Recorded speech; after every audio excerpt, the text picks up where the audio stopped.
દોસ્તો, દ્વારકા એક એવું પ્રાચીન ધાર્મિક શહેર છે જેને ભગવાન શ્રી કૃષ્ણએ આશરે 9000 વર્ષ પહેલા વસાવ્યું હતું. પરંતુ અચાનક એવું તે શું થયું કે આ સોનાની દ્વારકા નગરી પાણીમાં જળમગ્ન થઈ ગઈ. હાલમાં પણ સમુદ્રની અંદર સોનાની દ્વારકા નગરીના અવશેષો હયાત છે. તો ચાલો જાણીએ દ્વારકા નગરીનું ઐતિહાસિક રહસ્ય શું છે. દ્વારકાનું નિર્માણ શ્રીમદ ભગવદ્ ગીતામાં જણાવે છે કે મથુરા છોડ્યા પછી ભગવાન શ્રી કૃષ્ણએ દ્વારકા નગરીની સ્થાપના કરી. દ્વારકાનું નિર્માણ કરતા પહેલા શ્રી કૃષ્ણ સમુદ્રને 12 યોજન જમીન આપવાની અને પાણીને ખસેડી લેવાની વિનંતી કરે છે. આથી સમુદ્ર દેવીએ જગ્યા આપી ત્યારબાદ વિશ્વકર્માએ દ્વારકાનું નિર્માણ કર્યું. પરંતુ શ્રી કૃષ્ણના મૃત્યુ પછી આ સુંદર સોનાની નગરી સમુદ્રમાં ડૂબી ગઈ. રિસર્ચ પ્રમાણે ખોદકામોમાં મળેલી આ દ્વારકાની કહાની 9000 વર્ષ જૂની છે. આ શહેર એ પ્રાચીન વિકસિત સભ્યતા સાથે જોડાયેલું છે. જે સમય પહેલા આવું બીજું કોઈ શહેર ન હતું. પરંતુ સચ્ચાઈ એ છે કે એ ધરતીના વિકાસની સાથે સાથે સભ્યતા અને પૌરાણિક ઇતિહાસ હંમેશા માટે સમુદ્રની પેટાળમાં દફન થઈ ગયા, જેને લઈને હાલમાં પણ શોધખોળ ચાલુ છે. સમુદ્રમાં શોધખોળ દરમિયાન એવા પુરાવાઓ મળ્યા છે જે આ પૌરાણિક કથાઓને સાચી સાબિત કરે છે. અને આમાંથી એક છે દ્વારકા નગરીનું રહસ્ય. દ્વારકાના નગરીને લઈને ઘણા બધા લોકોની અલગ અલગ માન્યતાઓ છે. હિમયુગની સમાપ્તિથી નષ્ટ થયું દ્વારકા. કહેવાય છે કે આશરે 9000 વર્ષ પહેલા હિમયુગની સમાપ્તિથી સમુદ્રનું જળ સ્તર વધી ગયું કે કેટલાય વિકસિત શહેરો સમુદ્રમાં સમાઈ ગયા. એમાંનું એક સમુદ્ર તટ પર આવેલું દ્વારકા પણ હતું. ઇતિહાસકારોનું કહેવું છે કે દ્વારકાને ભગવાન શ્રી કૃષ્ણના મૃત્યુ પછી જાણી જોઈને સમુદ્રમાં નષ્ટ કરવામાં આવી હતી. આ શહેરને ચારે બાજુ ઘણી લાંબી દિવાલ હતી અને જેમાં ઘણા બધા દ્વાર હતા. ઘણા બધા દ્વાર હોવાના કારણે આ શહેરનું નામ દ્વારકા પડ્યું હતું. એવું જાણવા મળ્યું છે કે સમુદ્રમાં હાલમાં પણ આની દિવાલો હયાત છે. શ્રી કૃષ્ણ યાદવોની રક્ષા માટે દ્વારકા પહોંચ્યા. શ્રી કૃષ્ણએ જ્યારે કંસનો વધ કર્યો ત્યારે જરાસંઘે શ્રી કૃષ્ણને યદુવંશનો નાશ કરવાની પ્રતિજ્ઞા લીધી. તે મોકો મળતા સમયે મથુરા અને યદુવંશી ઉપર આક્રમણ કરવા લાગ્યો અને ધીરે ધીરે તેનો અત્યાચાર વધવા લાગ્યો.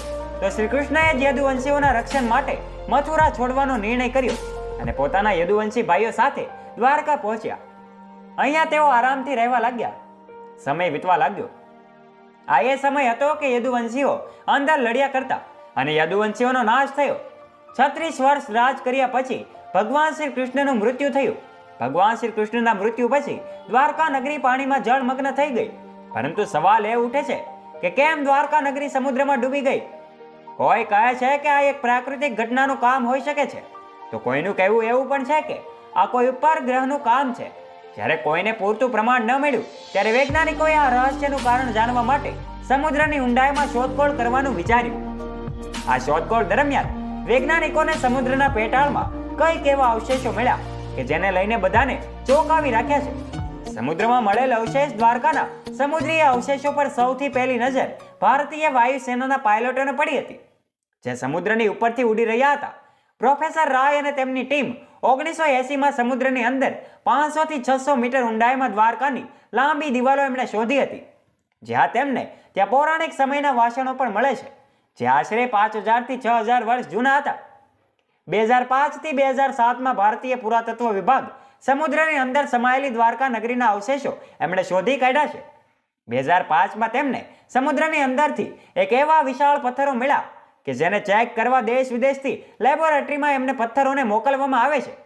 અને જાણવા મળ્યું કે આ વિશાળ પથ્થરો કોઈ મહાનગર અથવા મંદિરના હોઈ શકે એવું જણાવવામાં આવ્યું. જ્યારે સમુદ્રમાં ચેક કરવામાં આવ્યું તો સમુદ્રમાં માનવ નિર્મિત નગર મળી આવ્યું. તો આ નગર આશરે 23000 વર્ષ જૂનું છે અને 9000 વર્ષથી સમુદ્રમાં દફન છે અને આજે પણ શોધ ચાલુ છે. તો મિત્રો, આશા રાખું કે તમને આ વિડીયો પસંદ આવ્યો હશે. જો તમને આ વિડીયો ગમ્યો હોય તો આ વિડીયોને લાઈક કરજો. તમારા તમામ સગા સ્નેહીઓ સુધી આ વિડીયોને જરૂરથી શેર કરજો અને મારા આવા જ નવા રસપ્રદ અને પ્રેરણાદાયક વિડીયો સાંભળવા માટે અત્યારે સબસ્ક્રાઇબ કરજો અમારી ધ ડીએ મોટિવેશન નામની યુટ્યુબ ચેનલને અને ફોલો કરજો અમારા ફેસબુક અને ઇન્સ્ટાગ્રામ પેજને અને નીચે રહેલું બેલ આઇકન અચૂક દબાવજો, જેનાથી અમારા અવનવા વિડીયોની નોટિફિકેશન્સ આપના સુધી સૌથી પહેલા પહોંચતી રહે. અને હા, આ વિડીયો વિશે તમારું શું કહેવું છે? તમારો મત પણ કોમેન્ટ બોક્સમાં કોમેન્ટ કરીને જરૂરથી જણાવજો અને કોમેન્ટ બોક્સમાં જય શ્રી કૃષ્ણ અચૂક લખજો.